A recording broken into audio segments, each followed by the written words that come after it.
प्यारे दोस्तों, आज अपने मेरिट प्लस प्लेटफॉर्म पर चर्चा करेंगे साइकोसिस की अवस्था को।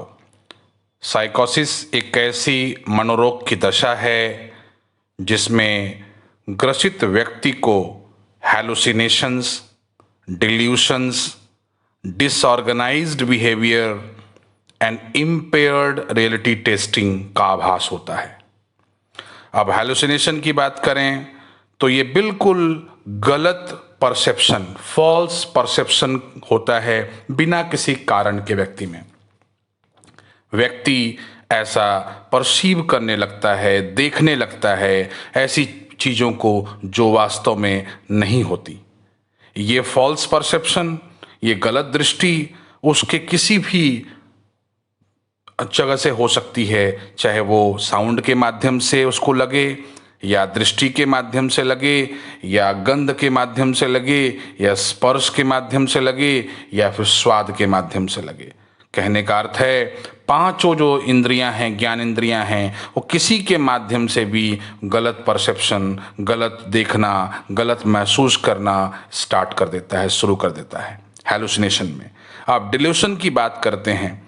डिल्यूशन गलत तो होता ही है, लेकिन वो इससे एक ऊपर स्टेप पे जाकर के बिलीव यानी कि विश्वास में परिणत हो जाता है। डिल्यूशन की अवस्था ऐसी होती है जहां व्यक्ति सिर्फ गलत देखता या महसूस ही नहीं करता, उस पे उसको विश्वास होता है बिना किसी कारण के। और ऐसे व्यक्ति को आप जितना भी कोशिश कर लीजिए कारण बताने की, आप सबूत दिखाने की जितनी कोशिश कर लेंगे, वो अपने विश्वास से नहीं हटेगा, बिल्कुल नहीं हटेगा। इस अवस्था को हम डिल्यूशन की अवस्था कहते हैं। इसके आगे एक ऐसी भी चीज साइकोसिस में होती है जो कि बंदा, उसके जो बिहेवियर है, उसका जो स्वभाव है, जो लोगों से इंटरेक्शन है, बातचीत है, उसमें आप एक बहुत एक्सट्रीम कंडीशन देखेंगे। या तो बहुत ज्यादा उत्तेजित होगा, एक्सट्रीम एक्साइटमेंट होगा, या उसके देखेंगे जो तमाम हाथ पैर बॉडी मूवमेंट ये बहुत स्लो हो जाएगा, रिफ्लेक्शन स्लो रहेगा, फीलिंग्स उसकी अब नॉर्मल होगी, बिल्कुल अस्वाभाविक महसूस करेगा, अजीब गरीब अब नॉर्मल पोस्चर में बैठेगा, लेटेगा। ये सारे चीजें भी उसको साइकोसिस की अवस्था में दिखती हैं। इसके अलावा इम्पेयर्ड रियलिटी टेस्टिंग, इसका मतलब है बंदा जो सफर कर रहा है, जो तकलीफ पा रहा मनुष्य है, वो अपने ही अनुभव को सही तरह से नहीं समझ पाता, और अपने अनुभव को नहीं समझ पाता और उसके ऊपर आधारित होकर निष्कर्ष भी गलत निकालता है बाहरी दुनिया के बारे में।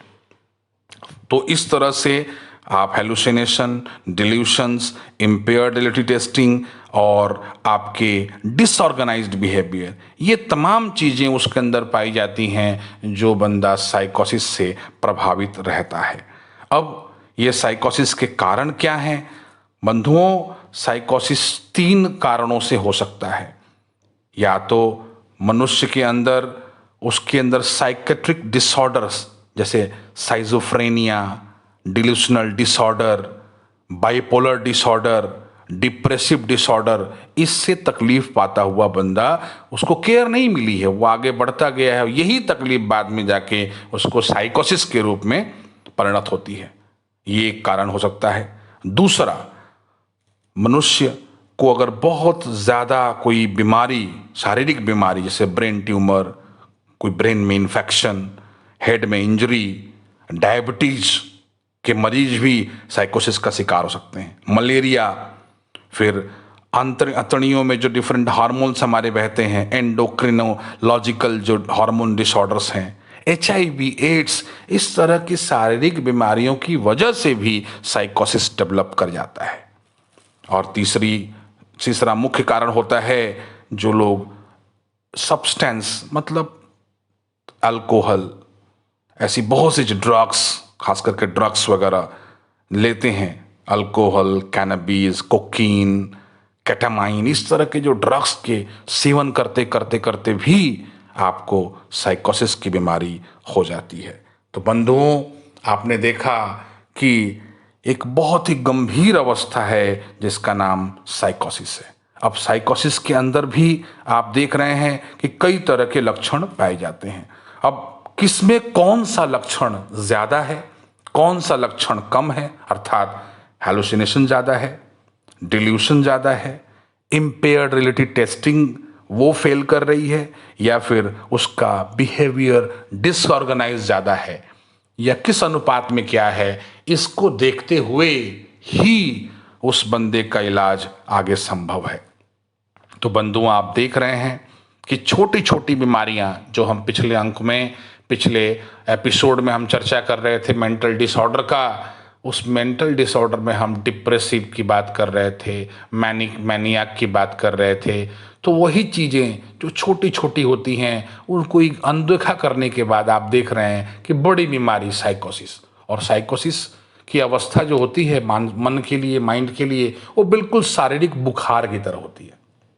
अब बुखार आ गया है, वो वायरल है, वो इन्फेक्शन से हो गया है, वो अन्य किसी कारण से हो गया है, ये आप उसके कारणों को पता लगाने के बाद ही पहुंच सकते हैं निष्कर्ष पे कि बुखार इस कारण से हो रहा है। उसी प्रकार जब साइकोसिस की अवस्था आती है तो आपको पहले कारण देखना पड़ता है कि वो साइकोसिस किस कारण से हुआ है। उसका कारण मानसिक ही केवल है, उसका कारण शारीरिक कष्ट से हुआ है, या फिर उसका कारण है कि आप बाहरी ऐसे सब्सटेंस जैसे अल्कोहल, कैनबिस वगैरह खाने से, ड्रग्स खाने से आपके अंदर हो रहे हैं। ड्रग्स में अल्कोहल भी शामिल है, केटामाइन शामिल है, तो ये देखना बहुत ज़रूरी होता है। तो बंधुओं, मेरी गुजारिश है आपसे, बारंबार गुजारिश है कि आप हमारे चैनल को सब्सक्राइब करें, सुने, उसके बाद हमारे लिंक को, इस खबर को अपने हर चाहने वालों तक पहुंचाएं, क्योंकि हमारी मंशा, हमारी इच्छा बस एक ही है कि किसी भी ज़रूरतमंद इंसान को जब ये वो वीडियो देखेगा, सुनेगा, ऑथेंटिक जानकारी लेगा, उसके बाद उसके अंदर आ सकता है कि नहीं, मेरे अंदर मैं ग्रसित हूँ, या उसके परिवार में इस लक्षणों से कोई ग्रसित है, तो वो हमें संपर्क करेगा, और संपर्क करने पे हमारी फ्री काउंसलिंग की सेवा वो ले पाएगा। तो बंधुओं, इसी आशा के साथ कि आप अपना लगातार ख्याल रख रहे होंगे और अपने परिवार वालों का ख्याल रख रहे होंगे, आप चाहते हैं कि आपके परिवार का हर व्यक्ति स्वस्थ हो, तो फिर ये भी आपकी जिम्मेवारी है कि शारीरिक स्वस्थता होने के साथ साथ मानसिक रूप से भी हर व्यक्ति आपके परिवार का खुश हो, सही हो, निरोग हो, और फिर इसी से आपका परिवार स्वस्थ, समाज स्वस्थ, राष्ट्र स्वस्थ बनेगा। तो इसी आशा के साथ कि आप आगे इसको बढ़ाएंगे, सब्सक्राइब करेंगे। नमस्कार, प्रणाम।